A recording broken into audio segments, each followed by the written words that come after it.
நிறைந்தவளே வாழ்க, ஆண்டவர் உம்முடனே. இவ்வார்த்தைகளை அவள் கேட்டு கலங்கி இவ்வாழ்த்து எத்தகையதோ என்று எண்ணிக்கொண்டிருந்தாள். மரியே, அஞ்சாதீர், கடவுளின் அருளை அடைந்துள்ளீர். இதோ உம் வயிற்றில் கருத்தரித்து ஒரு மகனை பெறுவீர். அவருக்கு இயேசு என்னும் பெயரிடுவீர். அவர் மேன்மை மிக்கவராக இருப்பார். உன்னதரின் மகன் எனப்படுவார். அவருடைய தந்தையான தாவீதின் அரியணையை ஆண்டவராகிய கடவுள் அவருக்கு அளிப்பார். அவர் யாக்கோபின் குலத்தின் மீது என்றென்றும் அரசாள்வார். அவருடைய ஆட்சிக்கு முடிவே இராது. இது எங்கனமாகும்? நானோ கணவனை அறியேனே.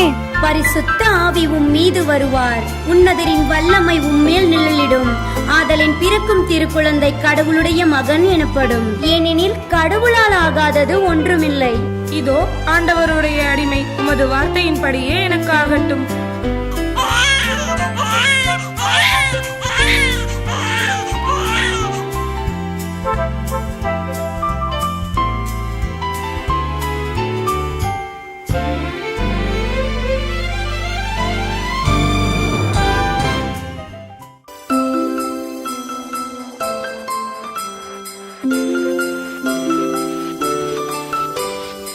வந்தாச்சு வந்தாச்சு, கிறிஸ்மஸ் வந்தாச்சு.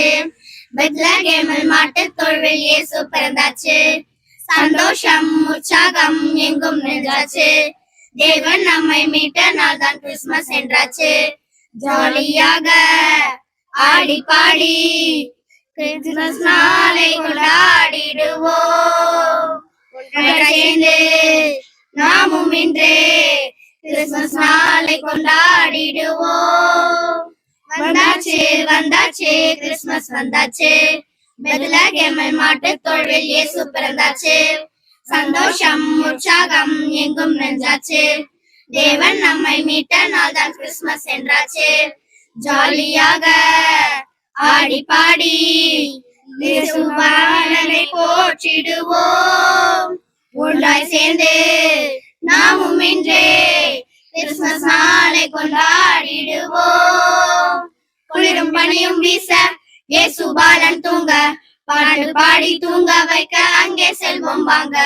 அன்னை மரியின் மடியில் அன்பாய் தவழும் இறைவன், நம்மை போல பிள்ளை யாரை சுத்தம் முல்லை. நாமும் சென்று நெஞ்சம் மகிழ அவரை பணிவோமே. ஜாலியாக ஆடி பாடி இயேசு பாலனை போற்றிடுவோம். ஒன்றாய் சேர்ந்து நாமும் இன்றே கிறிஸ்மஸ் பாலனை போற்றிடுவோம். Merry Christmas.